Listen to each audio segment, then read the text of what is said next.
Hi, my name is Melissa Strong, and I'm in my first semester here at Wake Tech.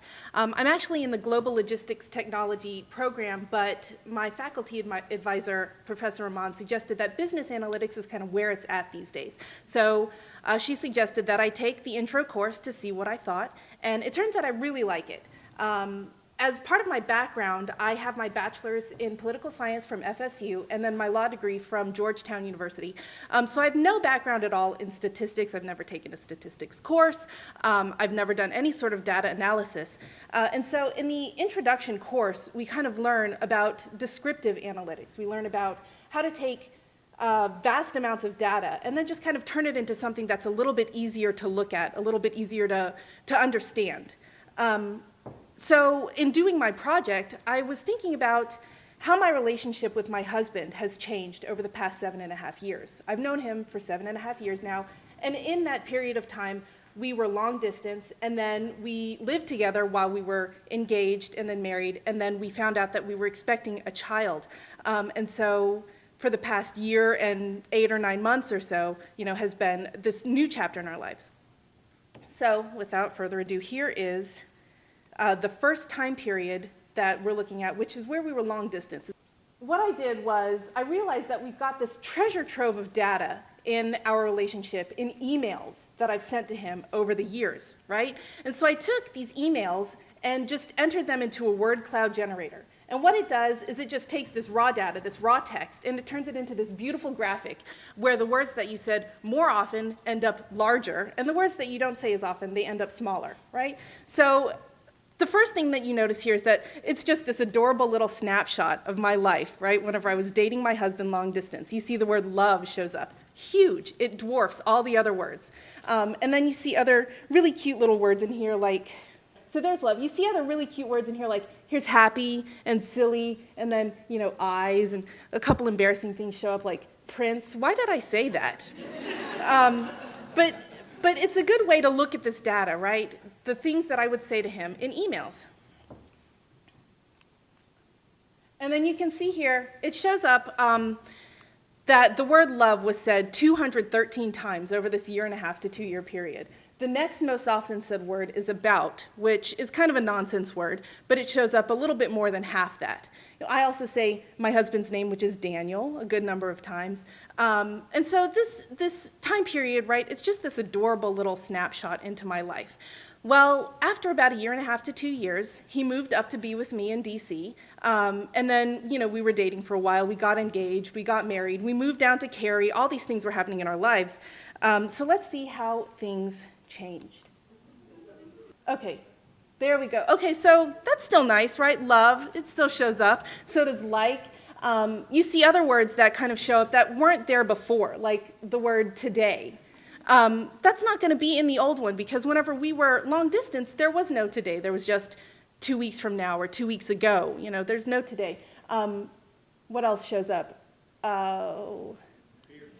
Beer shows up. There's tax, which is one of the classes I was taking at the time. Some other really nice words like home. That one shows up a lot because, all of a sudden, together we have this home. All right.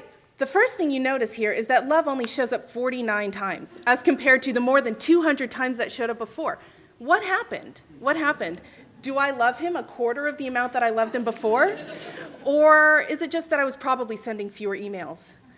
Because whenever you live with somebody, you're not going to be sending emails all the time. You'll just say, hey, I love you, when you get home from work. I'm not going to say, oh, hold on one second, I'm going to go write an email real quick. But you also see, other words like want, today, home, pretty. Grits shows up.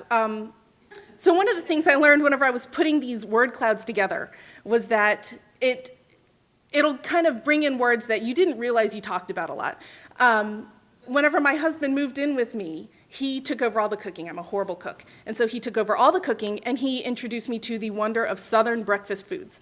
So you see up there is grits and coffee, apparently some of my very favorite things. I talked about them a lot. And then in about February of 2014, we found out that we were expecting a child, and things changed a little. Next slide. Things changed a lot. The first thing you notice is that maybe I've become a little demanding in motherhood, right? Where's the love? Well, It's in there, it's just really little. So I said it here and there, but not nearly as much as I said things like want and need. One other thing that you might notice is that my son's name, Gavin, shows up a lot, but my husband's name doesn't show up at all. So I decided I don't have time for greetings anymore. I want, I need, that's it. No thank yous even. Some other things show up too, which kind of paints like a sad picture of parenthood, right? You've got things like sad and tired. And then a lot of time talk comes in. So we've got hours here and minutes. You realize that whenever you've got a newborn, sometimes time seems to crawl. Next slide. Okay, want shows up 47 times. That's almost as much as love showed up in the last slide, right? Love shows up only slightly more often than grits did. So that brings me to the next thing that we learned in this Intro to Analytics course, which is that you have to be really careful with your data, right? Because when you look at these things, you think, oh my gosh, having a child was probably the worst thing that ever happened in her marriage. And the question is this really, does this mean this was really bad news for my marriage?